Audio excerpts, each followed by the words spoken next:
Shalom Aleihim. Bapak Yahweh memberkati saudara sekalian.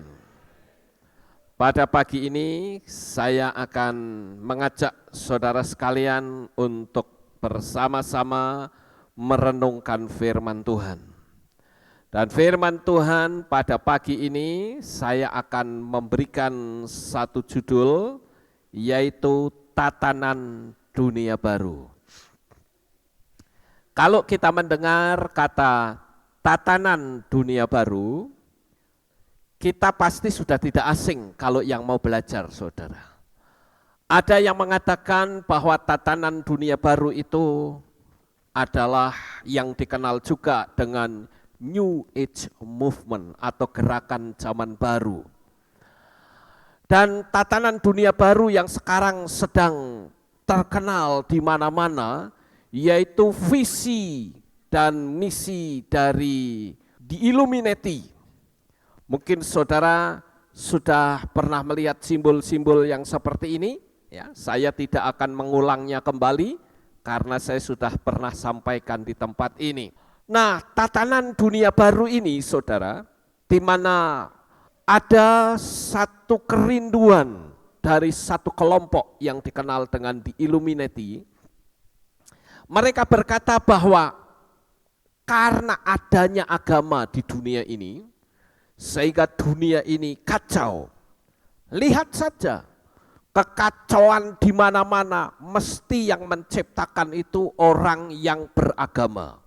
Nah, saudara yang terkasih, di Illuminati ini berusaha untuk membuat suatu tatanan dunia baru, yang mana mereka berkata tidak perlu ada agama. Semua harus disatukan menjadi sesuatu yang disebut globalisasi. Lalu di situ ada yang namanya sistem pemerintahan tunggal. Nah, kalau saya berbicara seperti ini, saudara pasti tentu tahu arahnya, yaitu ke anti-Hamasiyah. Nah, Bapak Ibu yang terkasih, tetapi tatanan dunia baru yang dimaksud di materi saya pada pagi ini bukan apa yang dinyatakan oleh kelompok di Illuminati, tidak. Tetapi tatanan dunia baru ini adalah merupakan pola Tuhan. Memang dunia ini mengenal adanya New Age Movement, adanya tatanan dunia baru, tapi mereka cuma hanya meniru apa yang Tuhan sebetulnya sudah nyatakan. Nah, istilah tatanan dunia baru yaitu sebetulnya untuk memisahkan atau mengurai kekacauan dari satu tatanan dunia yang tidak memiliki aturan sehingga memiliki aturan yang jelas. Kalau kita melihat, saudara-saudara, tatanan dunia baru, istilah ini itu muncul yaitu di dalam kitab Beresit. Kalau saudara membaca di dalam kitab Beresit pasal 1 ayat 1, di sana dikatakan Beresit bara Elohim et hashamayim wa et haaretz. Kata Beresit bara Elohim, kemudian di ayat yang kedua dikatakan bahwa dunia ini dalam keadaan kacau balau. Dalam bahasa Ibrani disebut dengan kata tohu wafohu. Itu kondisi dan keadaan yang kacau berantakan, ibarat seperti kamar yang berantakan seperti itu, saudara. Kemudian sesuatu yang kacau, sesuatu yang tidak memiliki bentuk. Makanya dalam kitab suci kita dikatakan bahwa ketika Tuhan menciptakan langit dan bumi itu kondisinya kacau balau, tidak ada bentuk. Ibarat seperti lempung yang tidak punya bentuk. Katakanlah bundar saja itu sudah merupakan bentuk. Di remes-remes itu juga masih ada bentuk. Tetapi yang disebut dengan tohu wafohu itu adalah sesuatu yang betul-betul tidak memiliki aturan, tidak memiliki bentuk sama sekali. Kemudian Tuhan merapikan. Nah, kata merapikan ya, ini ditulis dengan kata tikun. Tikun itu merapikan. Merapikan sesuatu ibarat seperti orang yang kamarnya berantakan seperti ini, itu dirapikan supaya menjadi rapi seperti ini. Tentu saja untuk supaya satu ruangan yang kacau balau berantakan enggak punya aturan, itu bisa terbentuk sesuatu yang rapi, pasti ada waktu yang dilewati. Ya, saudara-saudara, tidak mungkin berantakan seperti ini tiba-tiba langsung benar, lurus atau kondisinya jadi bagus seperti ini hanya dalam hitungan detik, tidak. Tetapi harus ada satu pengaturan, ditata kembali. Ya. Ditata dengan rapi supaya nyaman ditinggali. Nah, istilah ini muncul di kitab Beresit pasal 1 ayat yang 1. Itu sebabnya saudara, saya katakan bahwa tatanan dunia baru itu adalah tatanan di mana Tuhan itu ingin membuat bangsa Israel itu hidup dengan cara yang rapi, hidup pakai aturan, bukan sembarangan. Ketika bangsa Israel itu berada di Mesir, maka kondisinya itu bisa disebut dengan kondisi yang kacau balau, yang disebut dengan tohu wafohu.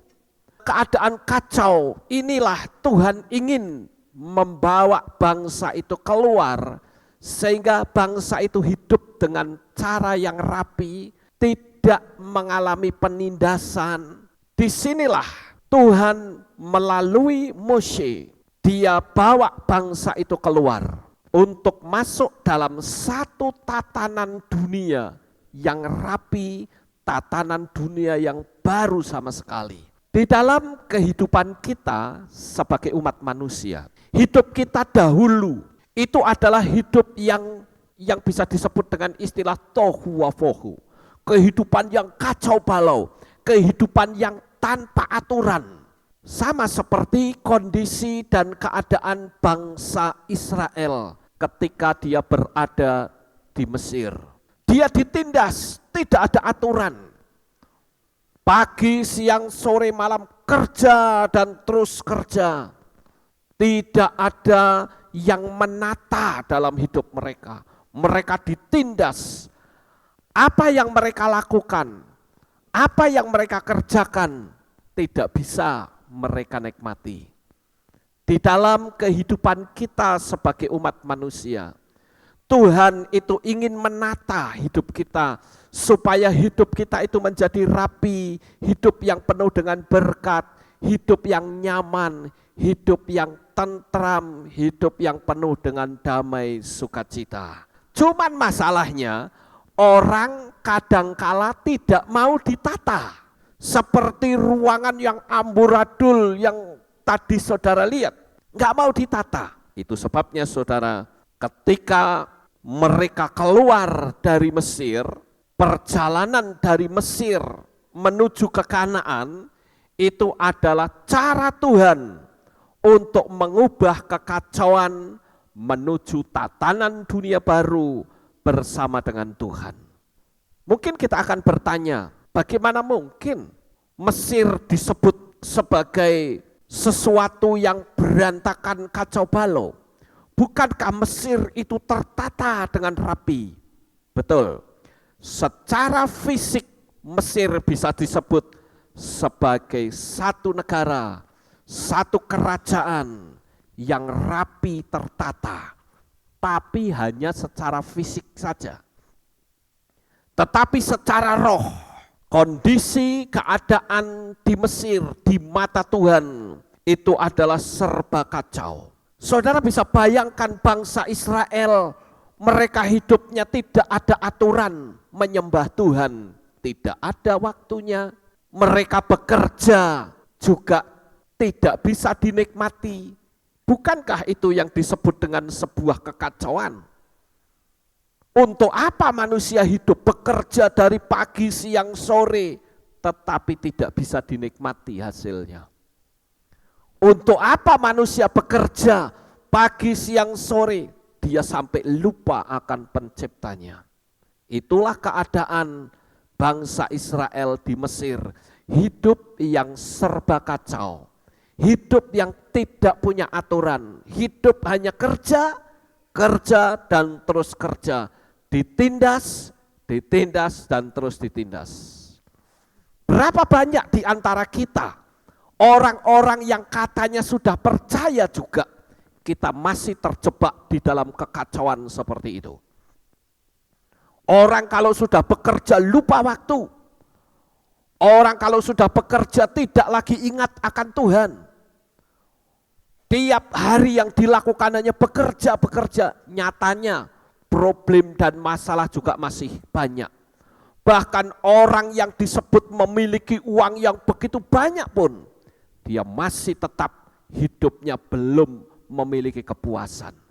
Ada satu kekosongan di hati mereka selama belum diisi oleh kekuatan Tuhan. Ini yang disebut hidup yang serba kacau. Tuhan tidak menghendaki jemaatnya itu hidup untuk bekerja dan tidak bisa menikmatinya. Doa saya setiap waktu, setiap hari adalah Tuhan berkati jemaatmu, buat mereka sehat-sehat semuanya, buat mereka membuka satu usaha atau pekerjaan, mereka bisa nikmati dari hasil buah pekerjaan mereka. Mereka pun ketika nanti hidupnya diberkati dengan kaya raya, mereka masih bisa beribadah di tempat ini. Tidak lagi merasa aku orang hebat lalu meninggalkan Tuhan. Nah saudara, keadaan yang serba kacau ini akan ditata oleh Tuhan secara rapi. Saudara mau ditata oleh Tuhan?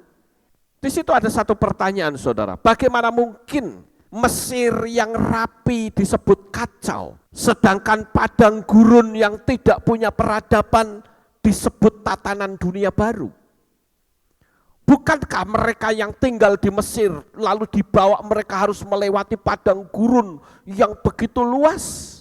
Dan selama ini orang tahu bahwa yang namanya padang gurun itu adalah satu daerah, satu tempat yang gersang.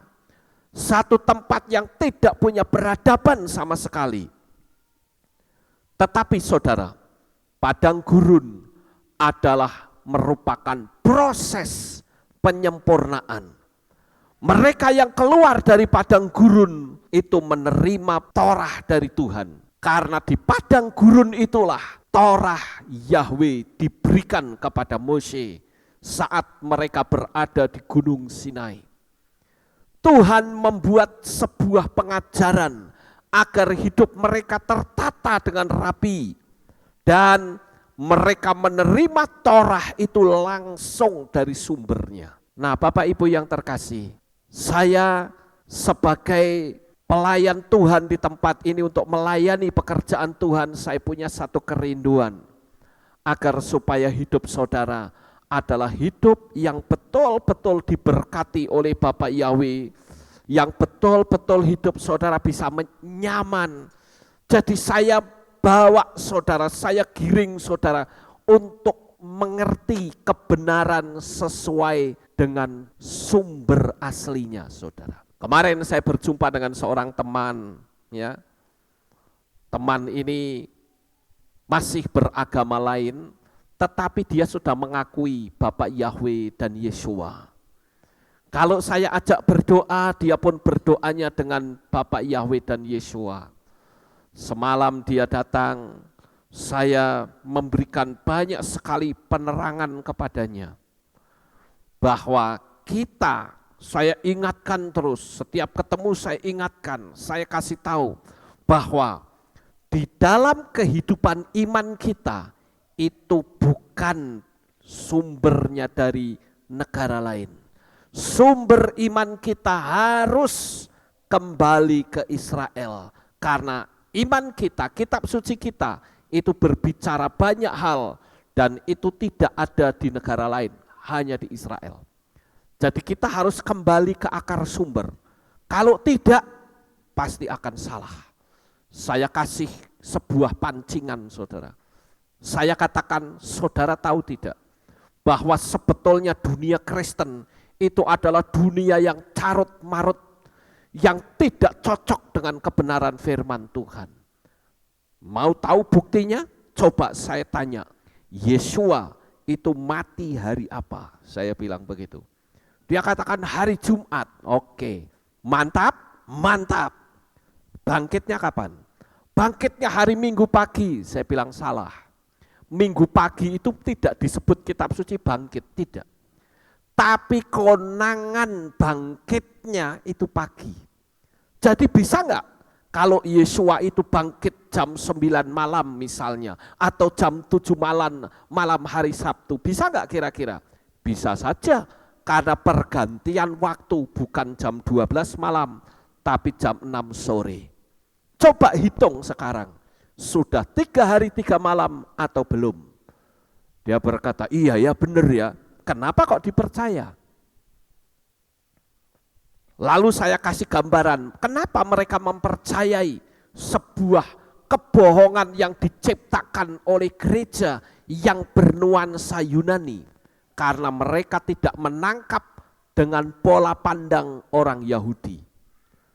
Kitab suci mengatakan menjelang hari Sabat itu Yesus sudah mati. Tapi sayang sekali orang tidak paham bahwa di Israel itu ada Sabat yang namanya Sabat mingguan. Ada juga yang disebut Sabat gadol. Ada juga yang disebut Sabat tahunan. Sabat tahunan itu adalah yang disebut 50 tahun sekali. Itu disebut Sabat tahunan. Sabat gadol adalah sabat di mana tiap-tiap 7 hari raya itu disebut sabat besar atau sabat gadol. Dan sabat mingguan yang selalu jatuh pada hari Sabtu. Dia manggut-manggut, iya ya Pak Lukas, kenapa kok bisa seperti itu? Itulah sebabnya kita harus kembali ke akar sumber. Jangan kita ambil dari pandangan orang lain. Saya katakan kalau pandangan dari Yunani semua itu pandangan tafsiran semuanya. Dan apa yang namanya tafsiran itu pasti gak benar. Saya ambil contoh seperti ibu saja. Misalnya kalau ibu ini katakanlah cemberut, orang akan bertanya, kenapa ya ibu ini kok cemberut? Penafsiran pertama, karena dia tidak punya duit. Penafsiran yang kedua, mungkin karena dia sedang didiamkan oleh suaminya. Penafsiran yang ketiga, mungkin mau pergi ketinggalan bis.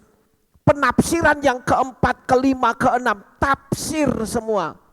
Lalu kalau mau tahu alasan dia cemberut bagaimana, tanya dong ke akar sumbernya.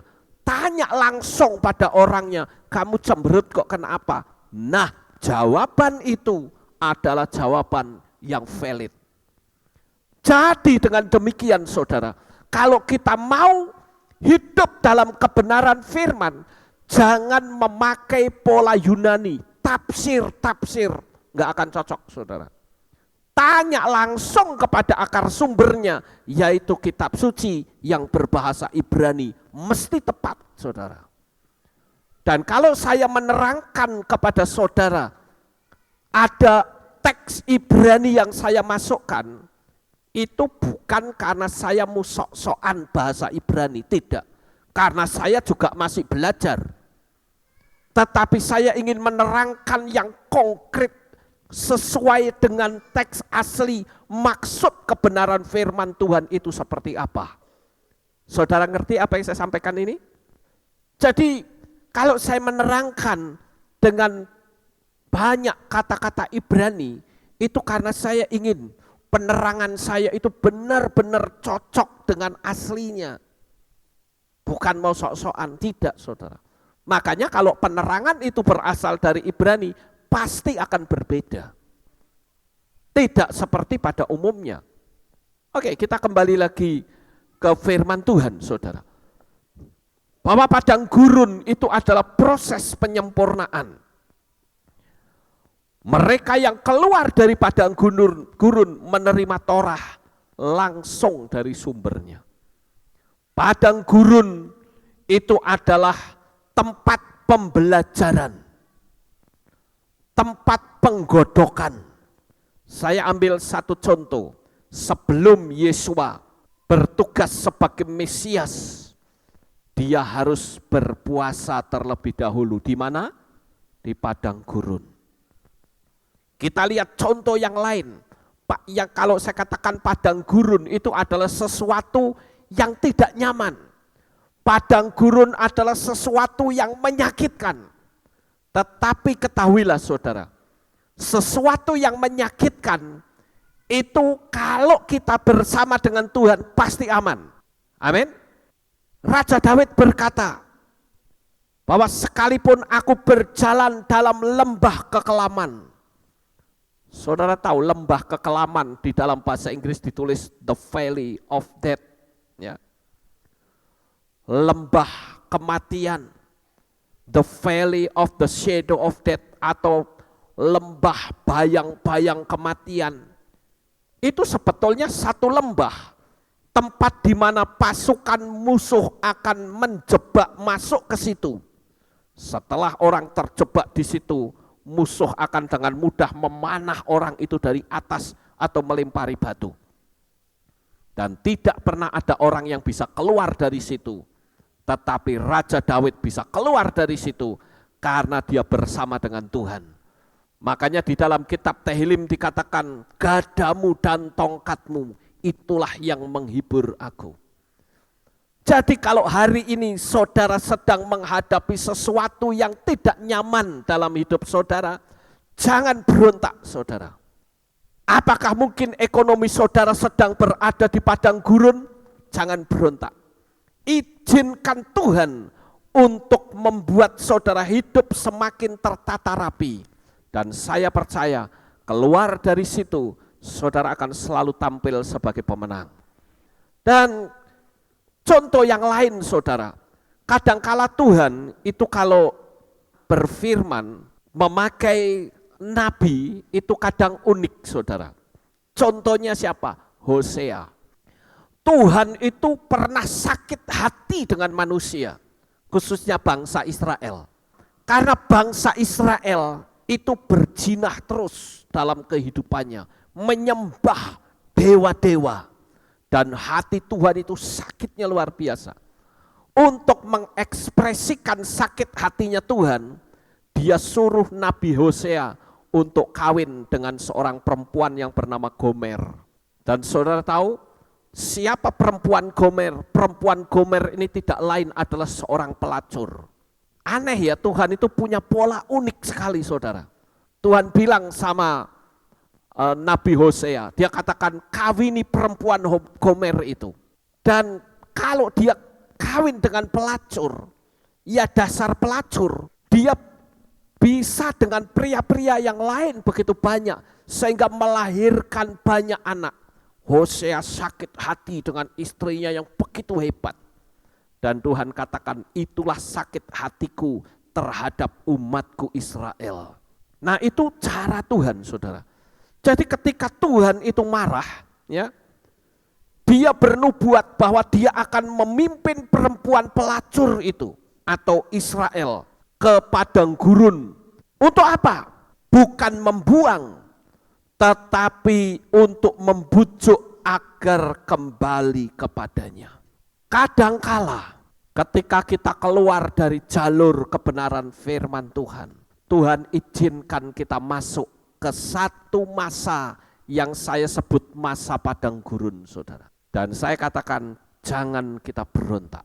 Semakin kita berontak, semakin hancur kita. Lalu pertanyaannya saudara, apa hubungannya antara padang gurun dan firman Tuhan? Kita lihat Yohanan Pembaptis juga menerima misi dan tujuan hidupnya justru di padang gurun. Di padang gurun itu bisa memiliki banyak bentuk. Padang gurun bisa disebut sebagai ujian dari Tuhan.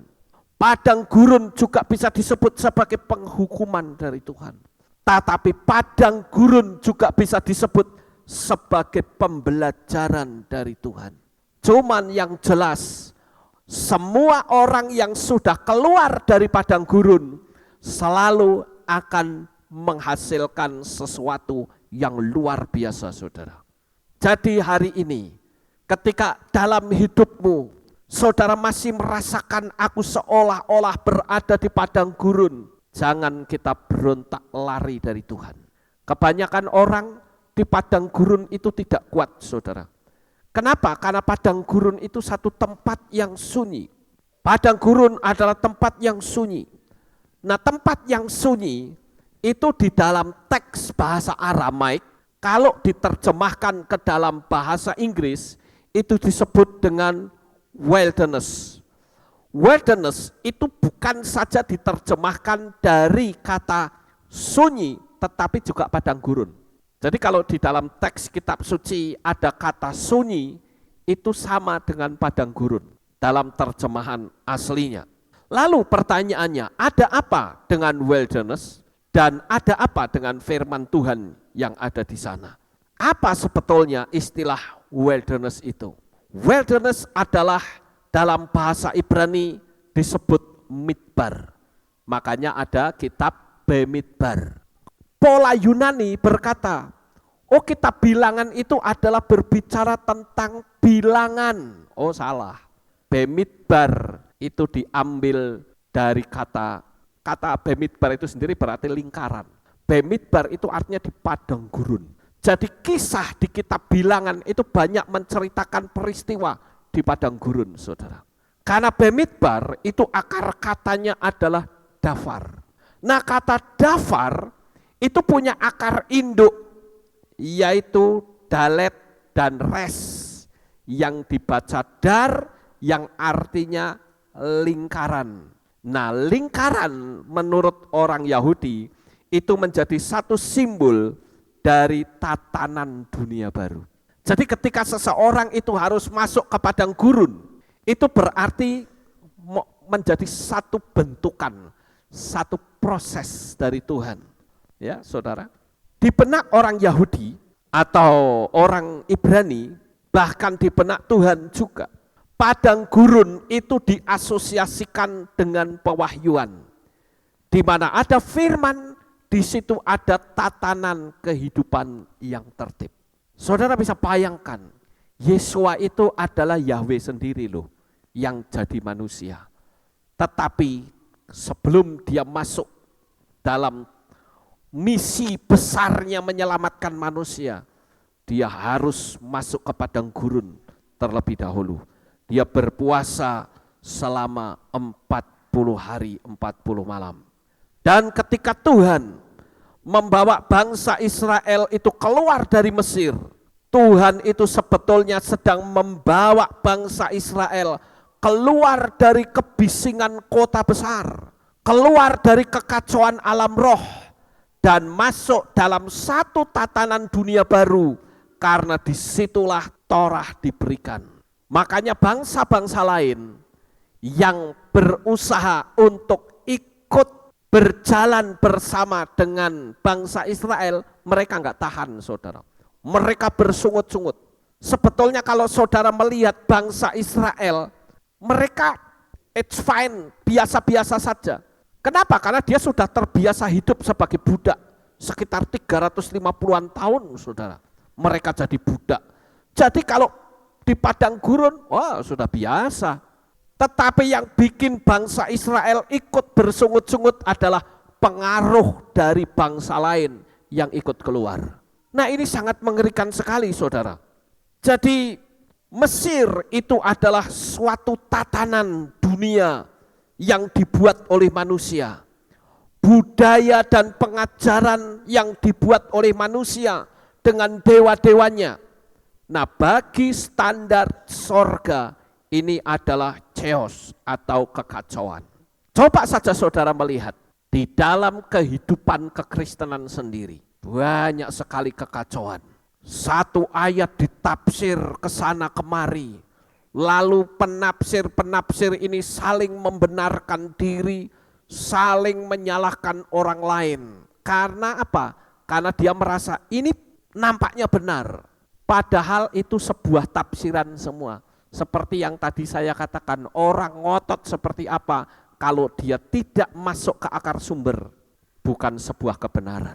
Yesua mati hari Jumat, bangkit hari Minggu katanya, itu sudah bukan 3 hari 3 malam. Seperti yang tadi saya tanyakan ke teman saya bilang, kalau begitu yang salah apanya? Pengajarannya yang salah atau Yesuanya yang bohong? Dia cuma manggut-manggut, iya ya benar juga ya benar juga. Karena mereka tafsir. Nah Bapak Ibu yang terkasih, sekali lagi dikatakan Mesir itu adalah satu tatanan dunia yang dibuat oleh manusia. Satu tatanan dunia atau budaya pengajaran berdasarkan pola manusia. Tetapi berbeda di padang gurun itu adalah tatanan yang dibuat langsung oleh Tuhan. Mungkin saudara bertanya, lalu yang jadi acuannya siapa? Memang orang-orang Israel pada waktu dia di padang gurun, dia tidak memiliki GPS. GPS kalau saudara pergi ke satu tempat yang tidak tahu daerahnya, saudara akan bingung, nanti kesasar enggak? Sehingga butuh GPS. Sekarang saja ada GPS ya. GPS itu Global Positioning System. Ya, itu satu alat untuk menuntun kita. Misalnya kalau saya pergi ke Surabaya, saya pergi sana, saya tinggal tulis saja tujuan saya kemana. Lalu saya enter di GPS, maka GPS sudah nuntun saya jalan menuju ke sana. Nah oleh karena itulah saudara yang terkasih, kita tahu bahwa di padang gurun, Mose tidak memakai GPS sebagai petunjuk jalan, tetapi memakai malaikat. Malaikat Tuhan sendirilah yang menuntun bangsa Israel itu keluar dari Mesir. Tuhan sendirilah yang membawa bangsa itu keluar mencapai satu visi dan impian supaya hidup mereka menjadi bangsa yang merdeka, bangsa yang tidak dijajah oleh bangsa yang lain. Di alam roh tentu kita sebagai anak-anak Tuhan ingin hidup kita tidak dijajah oleh dosa. Hidup kita akan memiliki tata cara, aturan yang benar sesuai firman Tuhan sehingga hidup kita diberkati oleh Tuhan. Amin. Kalau saya perhatikan orang kadangkala pakai GPS juga bisa nyasar. Karena GPS itu kadangkala kan harus diupdate saudara. Nah kadangkala bisa nyasar, apalagi sampai ke jalan kecil, kadang tidak terdeteksi di GPS. Ya. Bahkan orang pakai GPS sedemikian banyak juga belum tentu menjadi satu jaminan. Nah saudaraku yang terkasih, kalau kita melihat GPS Tuhan itu luar biasa sekali. Karena dia punya tuntunan jalan hidup kita, yaitu Torah. Perhatikan kata Ibrani yang berkaitan. Yorah, ya, saya pernah ajarkan ini beberapa waktu yang lalu, entah saudara masih ingat atau tidak. Kata Yarah itu adalah petunjuk arah jalan, itu alatnya saudara. Kemudian Yoreh itu penunjuk arah hidup, sementara Moreh itu adalah pengajar laki-laki dan Torah itu adalah pengajaran. Ini merupakan peta roh menuju kehidupan yang makmur, kehidupan yang diberkati, kehidupan yang merdeka, kehidupan sebagai manusia yang betul-betul hidup tanpa penindasan. Berbeda dengan bangsa Israel ketika dia berada di Mesir. Dia ada dalam satu penindasan yang begitu kuat sekali. Coba saudara bayangkan bagaimana dan apa senangnya tinggal di Mesir. Memang mereka tinggal di satu daerah khusus yang namanya Goshen. Tetapi pemerintah yang ada pada zaman Mose itu berbeda dengan Fir'aun pada waktu masanya Yusuf saudara. Pada masa Yusuf, Fir'aunnya itu berhati baik. Tetapi semakin lama mereka melupakan asal usul kemakmuran Mesir itu dari siapa? Kemakmuran Mesir itu justru datang dari orang Israel, yaitu ketika Yusuf menafsirkan mimpinya Firaun. Mereka lupa sehingga sistem pemerintahan Mesir berjalan terus. Akhirnya zaman Moshe mereka lupa bagaimana mereka bisa hidup sebagai negara karena orang Israel.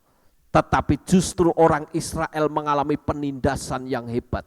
Siapa yang suka hidup kerja tiap hari? Memang saya suka melihat ada banyak orang yang maniak kerja. Yang maniak kerja itu sudah waktunya tidur, kerja terus. Sampai lupa tidur, lupa bahkan bila perlu lupa makan, lupa beribadah, kerja dan terus kerja. Orang-orang yang seperti ini berbahaya di mata Tuhan. Karena mereka tidak bisa menikmati hidup yang sebenarnya. Nanti giliran istirahatnya di mana? Di mana istirahatnya? Di rumah sakit, saudara. Ya apa enaknya hidup seperti itu? Kerja, disuruh istirahat, istirahat. Nanti masih kerja terus. Nanti istirahatnya di rumah sakit. Wah, gak nyaman banget. Nah, Tuhan tidak ingin seperti itu. Tetapi saudara, mungkin saudara bertanya, kenapa ya bangsa Israel itu kok sampai di Kanaan begitu lama? Kalau kita pikir secara logika sebetulnya, perjalanan dari Mesir ke Kanaan, sebutlah jalan santai, paling nggak sampai 1 tahun, santai loh jalannya saudara, nggak sampai 1 tahun, pasti sudah sampai. Tetapi kenapa kok mereka berputar-putar terus? Mereka belum siap. Mereka belum siap ditata hatinya oleh Tuhan, sehingga harus berputar-putar. Dan kalau saudara renungkan baik-baik, jika dihitung perjalanan menuju ke Kanaan, itu ternyata mengalami 42 perhentian atau 42 tempat singgah. Itu saudara bisa melihat bagaimana mereka berangkat dari Ramses menuju ke Sukot dan terus. Itu mencapai 42 tempat singgah. Lalu pertanyaannya, apa artinya ini saudara? 42 itu adalah merupakan angka yang spesifik. Nanti kita akan lihat. Kalau saudara melihat tadi di kitab Bamidbar pasal 33 ayat 2-3 ada kata dari Ramses ke Sukot. Perhatikan kata dari dan ke. Menyebut dari dan ke seperti dari Ramses ke Sukot, ya, kata dari itu ditulis dengan menambah huruf mem sebagai imbuhan awal dan ke ditulis dengan menambah huruf bet sebagai akhiran. Angka gematrianya 42. Apa sih artinya ini saudara? Artinya adalah angka 42 ini adalah angka yang sangat spesifik. Kita melihat angka 42 yang lain, yaitu kata Shema Yisrael. Tapi dalam teks bahasa Ibrani ya saudara, bukan bahasa Indonesia atau bahasa lain. Shema Yisrael dalam bahasa Ibrani itu terdiri dari 42 kata. Kita lihat lagi, 42 itu juga adalah jumlah kota yang diberikan bangsa Israel untuk didiami imam dari suku Lewi. Ya, itu ada 42. Jadi angka 42 ini sangat spesifik sekali. Nah, ke-42 perhentian dalam perjalanan bangsa Israel ini sebetulnya ada benang merah dengan perjalanan rohani seseorang dalam pengenalan akan Tuhan. Mengisi hari-hari mereka dengan hal-hal yang rohani. Artinya, selama ada di padang gurun, bangsa Israel itu dipaksa betul untuk bisa memiliki hubungan dengan Tuhan. Makanya kalau saya perhatikan saudara, seperti di penjara-penjara, itu ada kapel, ada gereja. Dengan tujuan apa? Orang yang beragama Kristen, kalau dia melakukan kejahatan, orang yang melakukan kejahatan adalah orang yang jauh dari Tuhan.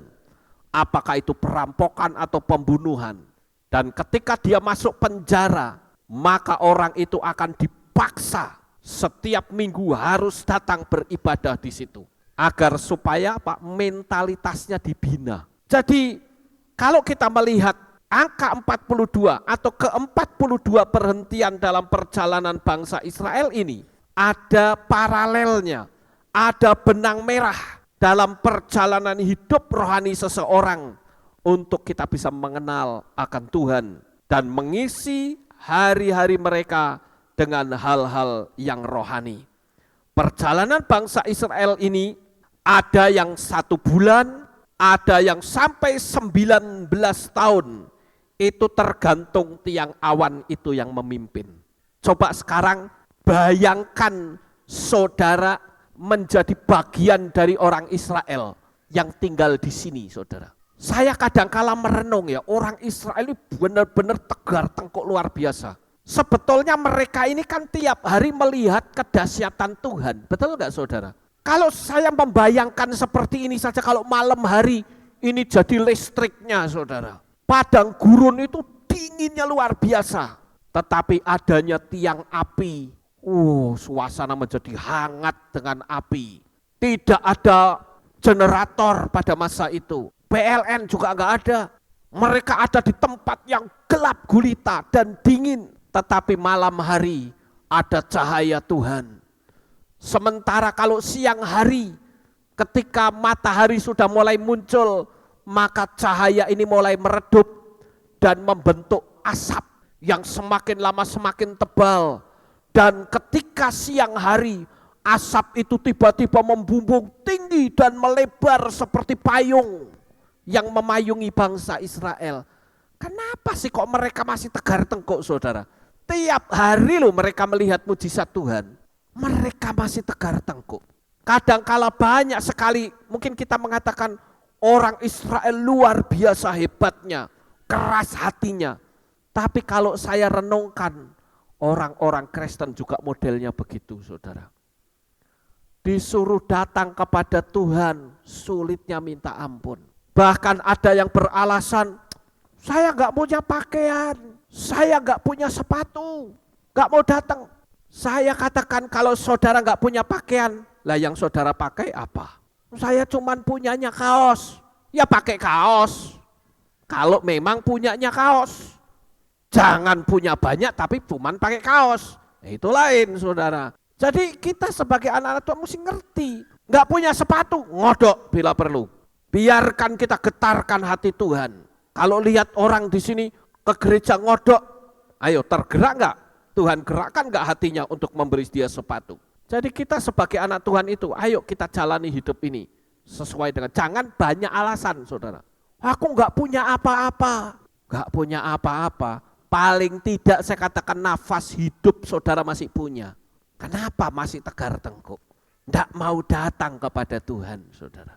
Apa bedanya dengan bangsa Israel? Tiap hari mereka melihat fenomena. Saya katakan fenomena ini langka loh saudara. Di seluruh dunia hanya ada di Israel saja. Di padang gurun saudara.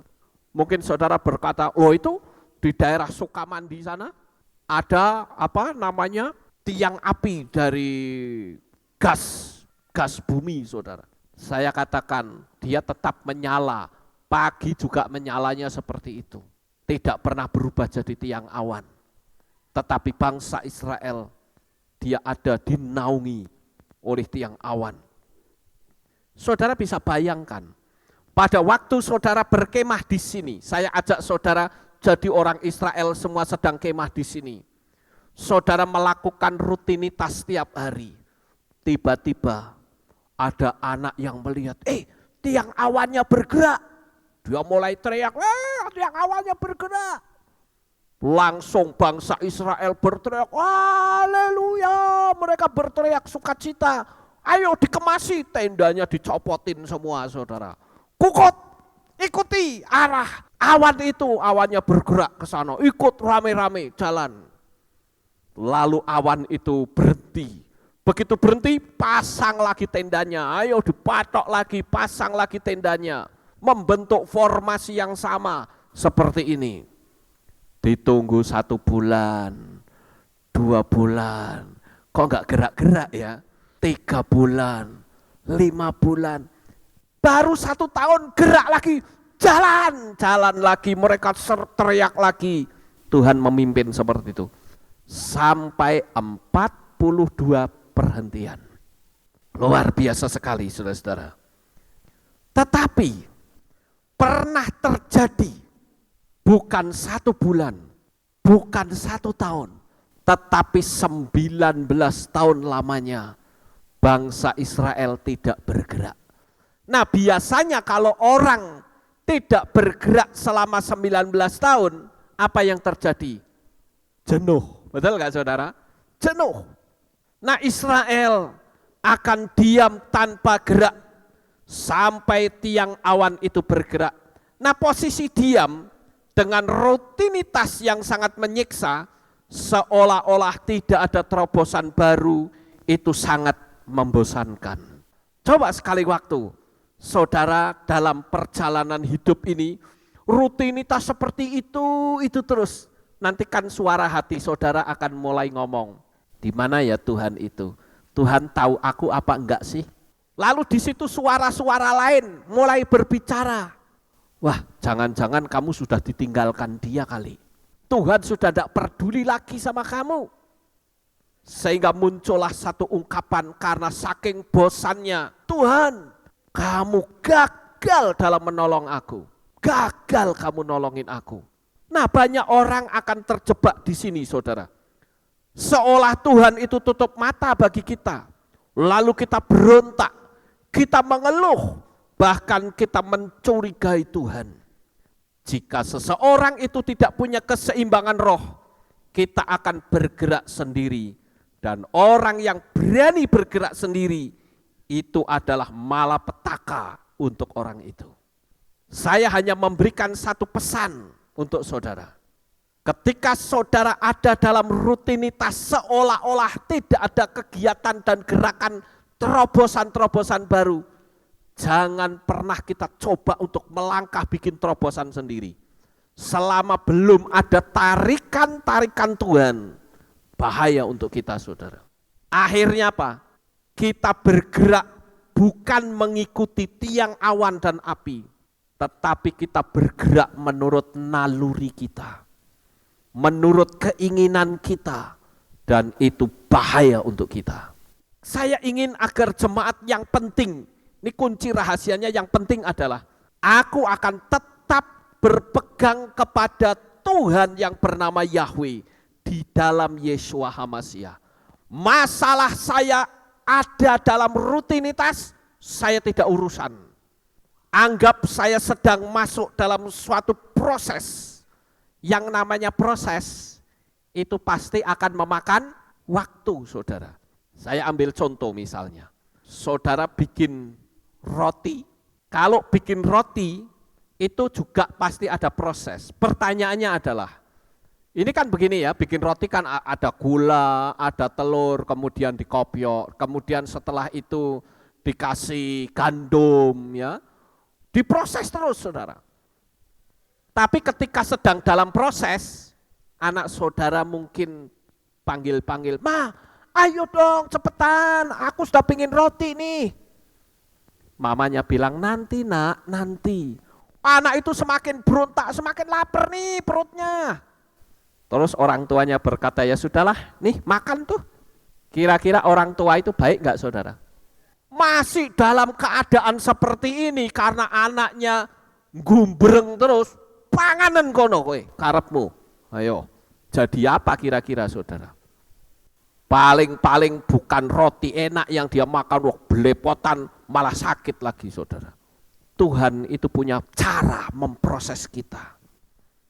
Tuhan punya cara untuk memproses bangsa Israel hingga sampai 42 kali perhentian. Coba bangsa Israel ngikutin aturan, enggak sedemikian lama. Tetapi karena mereka tidak mengikuti aturan, sekarang ikutin aturan, dipaksa ikut aturan Tuhan yang semakin berat. Jadi saya katakan, kita sebagai anak-anak Tuhan, kita harus menyadari, kita akan masuk step by step, langkah demi langkah. Budaya Israel ya itu mengenal 7 tahapan dalam hidup manusia. Ada masa bayi, masa kanak-kanak, masa sekolah, masa dewasa muda, masa pernikahan, menjadi orang tua, dan usia lanjut. Nah, usia lanjut itu berarti usia masa persiapan keberangkatan. Jadi siap-siap untuk berangkat kalau sudah usia lanjut. Berangkat kemana? Berangkat ke Firdaus. Siapa yang mau berangkat ke Firdaus? Yang pengen mau berangkat ke Firdaus? Yang enggak angkat tangan berani berangkat ke Firdaus? Kalau saya tanya, kalau hari ini Tuhan minta saudara berangkat ke Firdaus, mau enggak? Oh bagus, luar biasa.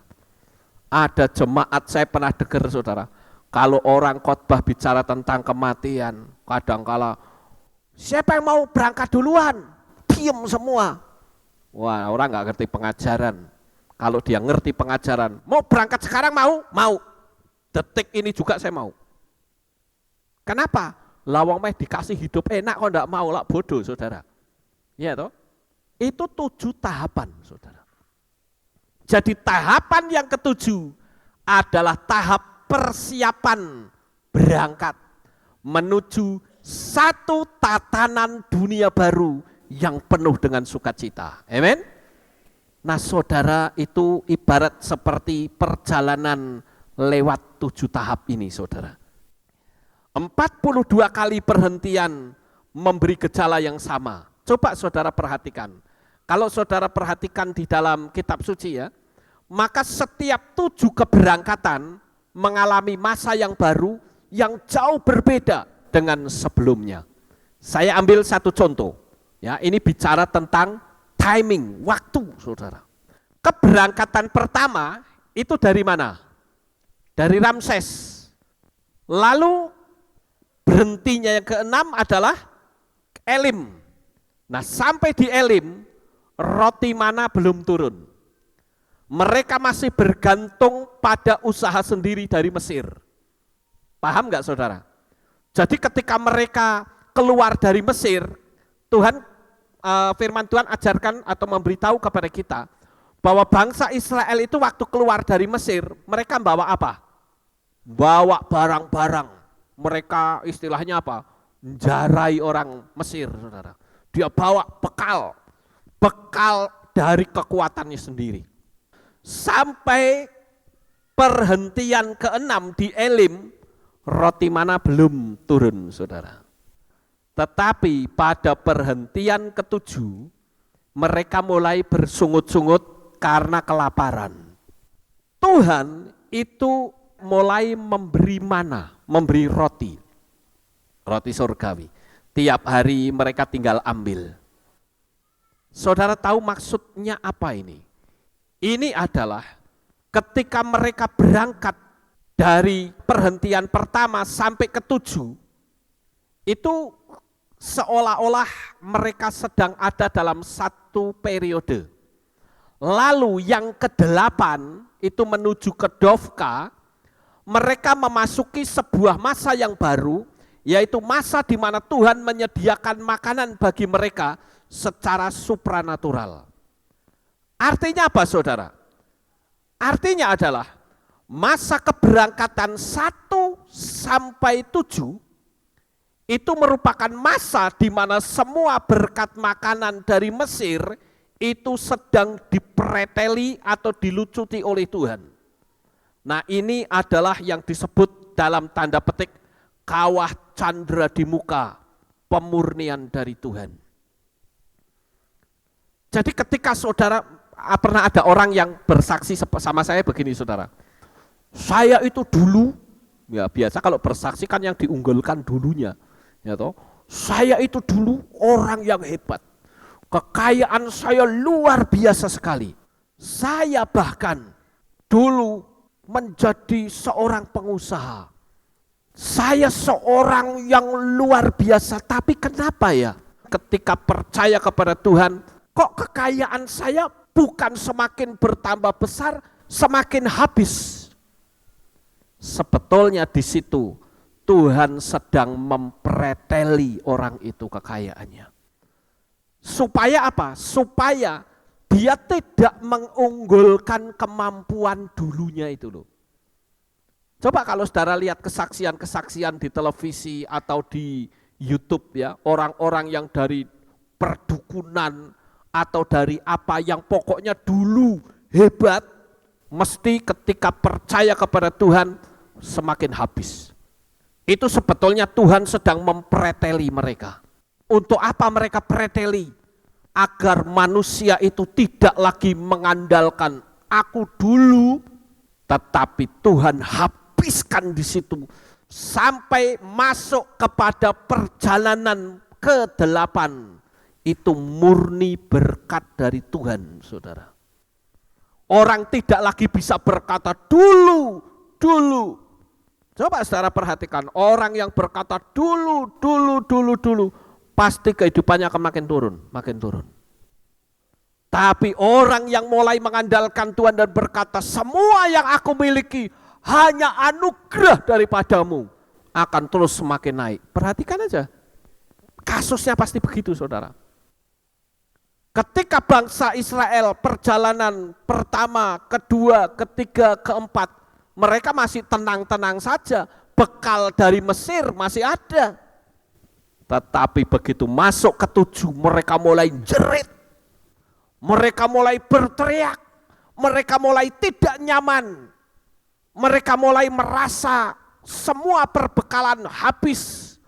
Saya pernah memberitahu di tempat ini dan di mimbar ini, ketika kondisi saudara sudah berada di tempat yang terasa paling bawah, jangan menyerah. Saudara katakan di otak saya, satu langkah lagi pasti akan berhasil.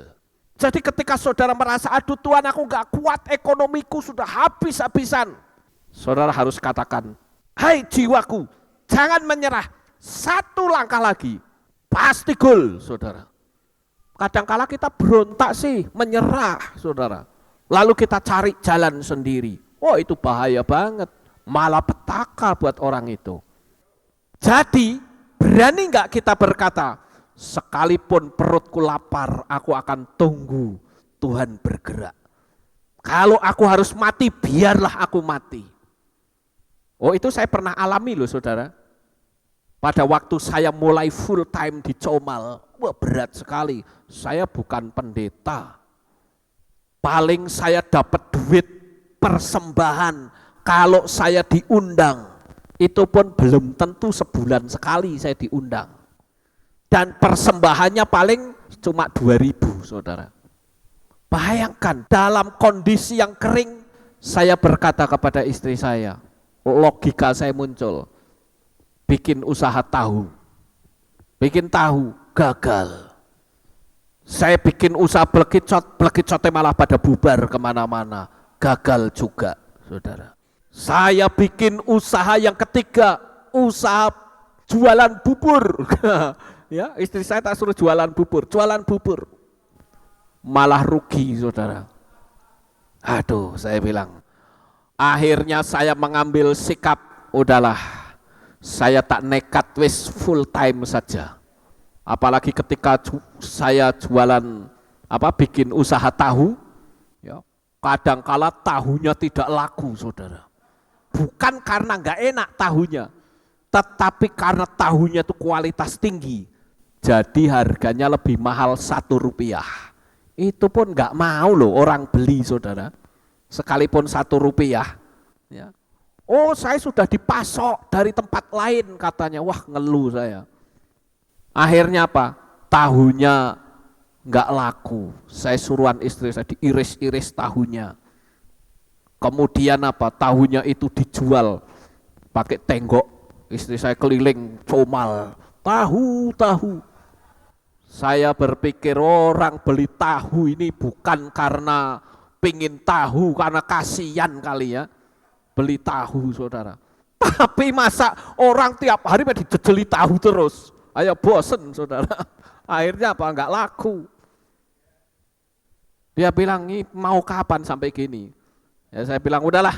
Sekarang saya tak nekat, kalau mati sekarang, matilah sekarang. Saya bilang, wes ora usaha-usahanan. Saya mau buka usaha apa saja tumbang, saudara. Saya buka usaha elektro karena saya latar belakangnya teknisi, guling juga. Alah, saya pikir udahlah, ora usaha-usaha, saya full time, mati ya sudah mati sisan.